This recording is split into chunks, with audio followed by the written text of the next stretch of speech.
This way.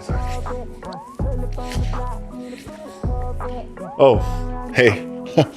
Yeah, so I may have found myself between a rock and a hard place. And by rock, I mean this chunky boy 8-inch Skar woofer.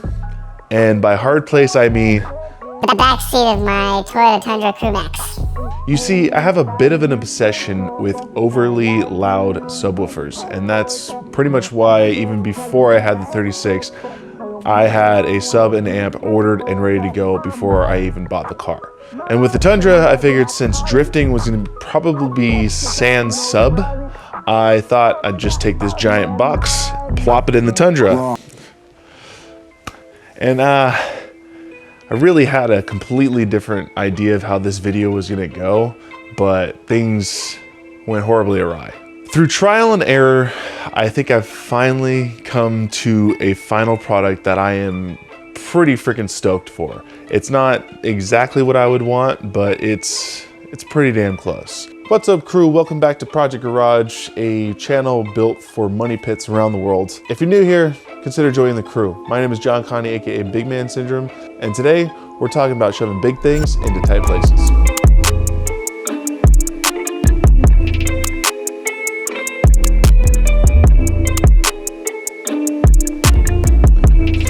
I've always been into great boomy sound systems, whether it was in my car or in a friend's car.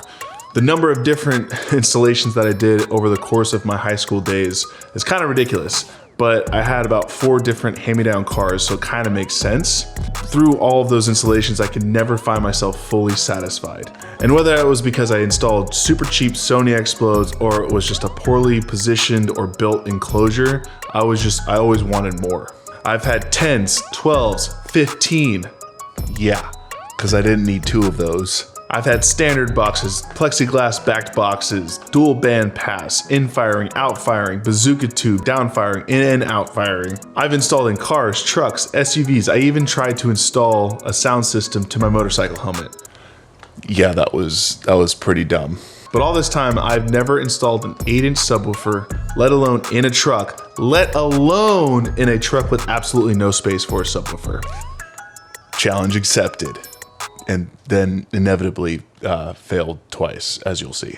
A lot of thought went into this project, and unfortunately, a lot of that thought went to waste since this is the 3rd iteration of my sound system. At first, I thought I would just make a long box that was about 9 inches by 9 inches on the face to accommodate the subwoofer's mounting diameter. Just make it super long, almost like a bazooka tube. The measurement ended up being a bit challenging with only a consistent 7 inches from seat back to back wall.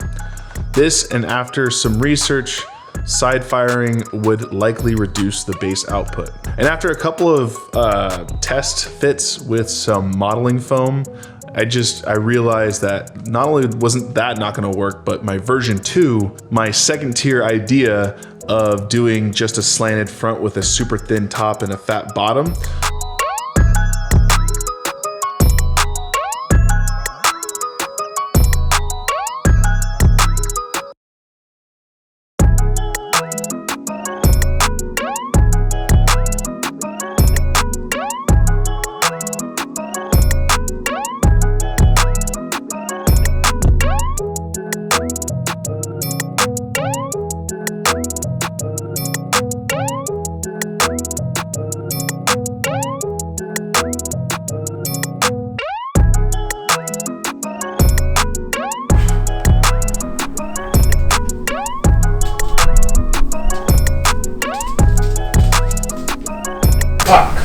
there was just no way to make this subwoofer fit behind the seat of my Crewmax backseat bench seats. So I had to give up on this. So all of that I consider round 1. So after attempting to cut the wood myself with a hand saw, a circular saw, and really embarrassingly straight lines, building a mock box with a big front face and basically a small and a fat bottom, I went and took out the back seat, like just the 20% side, and looked back there and I was like, there's no way this is going in. It's too tall, it's too fat from certain points, and Even looking at my subwoofer and mounting depth, there was really literally no way that this was gonna work.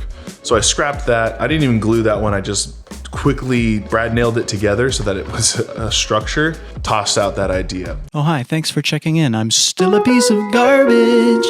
So round one, complete fail, tossed it, crumpled it up, put it in the trash. Second attempt, I went a bit smarter, but here's a quick tip for those of you who are trying to build your own subwoofer enclosure. Don't rely on Home Depot to make your cuts. It should be pretty precise, and a lot of the times they'll either have a cut that will be perfect 10 inches, like I did a 10 by 53 inch piece, and the next piece was like 10 1/4 inches by 53. Or they'll have some weird like crooked line because while they're cutting, for some reason the wood moves and they don't see it and it just keeps going. So you'll have 10 inches on one side and 10 1/8 on the other side, and it was not great. So on round two, I had Home Depot do the cuts. I had an idea of just doing a standard size box. I ordered 2 Skar 8-inch VD, I believe is the model, and that's their shallow mount thick magnet sub. So it's almost like compromise for me because a lot of the shallow mounted subs don't have a good magnet, and the magnet is really all that matters in this.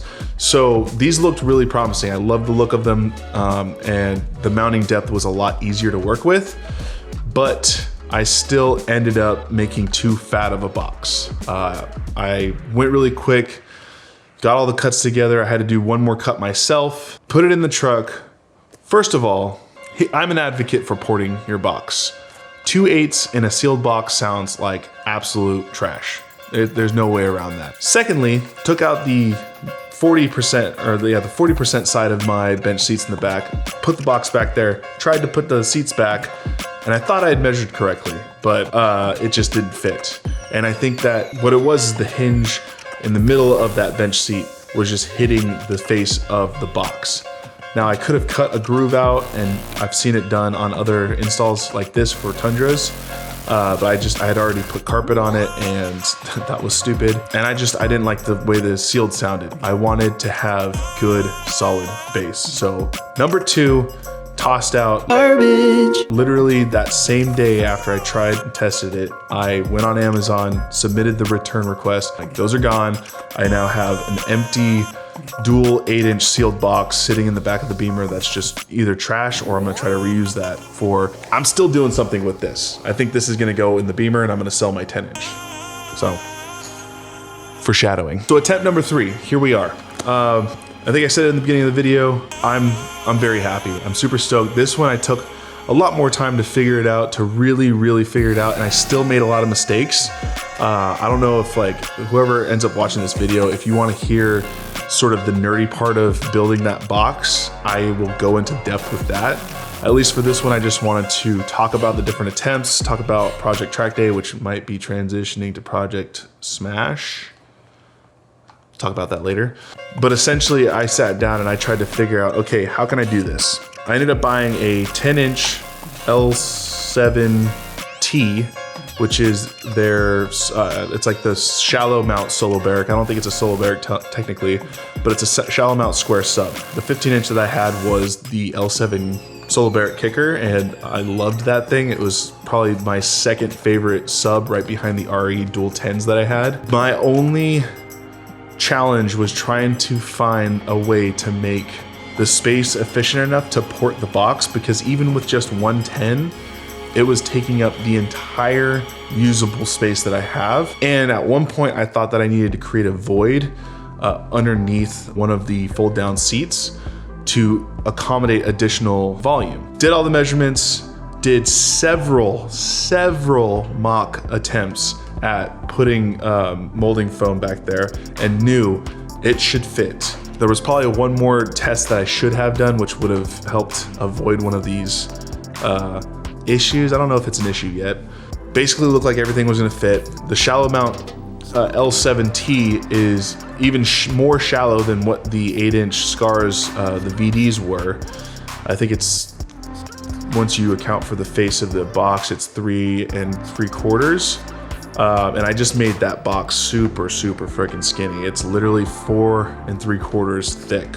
It's like the skinniest box I've ever made in my life. So one of the main mistakes I made was calculating the interior space incorrectly. And I essentially, based on how I calculated it, I had a piece of wood all the way across the length of the inside of the box, which is incorrect. Might be a little bit too lightly nerdy to understand, but essentially I underestimated the amount of space that's inside of the box, which allowed me to delete the void and not have to do that, because once I put it back there, it didn't look like it was gonna fit. But it was literally a perfect amount of space. So once I got all that together, put it back there. The only hitch, which I had mentioned earlier, is that when I put the seats down, it had a little bit of gap between the hole and the feet of the chair. So I had to like tighten that down, which it wasn't hard. I didn't have to like crank it and rip any threads, but it definitely was something that I had to hand tighten down to the floor. Let me just say that I'm glad this one worked out. I took a lot more time calculating the port, calculating the volumes. The port might be a little bit too short compared to the volume that I've set, but it sounds great. Nostalgia hit hard when I was driving down the road, slapping "Tell Me When to Go," and it sound perfect. So again, for those of you who end up watching this, because the viewership of this channel is still pretty low right now, but I am willing to make content that fits what you want to see. If you want me to dive into the nerdy aspects of it, the actual volume amount, the type of wood, why I chose MDF versus anything else, how I managed to get a 10-inch L7t subwoofer in the back of this Tundra, which it's been done before. I think TacoTunes has a kit for this specific build. The accommodations that I had to make and the shape and size of the box, all that stuff, I will go into deep depth in a different video if you would like me to. For this one, I just wanted to, do a quick video that encompassed the project of getting a freaking sound system into a Crewmax truck, which I thought for sure there was at least enough space back there, but it's a real tight fit. It's a big cabin, little tiny subwoofer space. Super stoked. I've said it before, I'm never satisfied. So great sound system, but in several months, if I can figure out a way to get a 12 in there, I think I would be that much more stoked. I think it will just take making those voids, and it'll probably be underneath every single one of those seats, but I think it's possible. So there's never the end for a subwoofer system. Like the Beamer is now going to have its second sound system, which it doesn't even need one because it might be a drift car. Anyways, so this video has taken way too long for me to make. I wanted this to be done like several weeks ago. Pandemic, business opportunities, a lot of different things are slowing my roll when it comes to content creation, but I thoroughly enjoy this type of stuff. So more videos in the future. I've got the interior of the truck queued up, ready to go, and I've got the script kind of together on how I want that video to run, and I'm pretty excited for that. If you liked this video, consider hitting that share button, grab the link, send it to a friend, send it to a group, Reddit, Facebook, whatever. Help us grow a little bit. The more views, subscribers, comments, all those different things helps motivate me to make more videos if you enjoyed it. And this interior video should definitely be really cool. So looking forward to that one. But till the next one, I'll see you later, crew.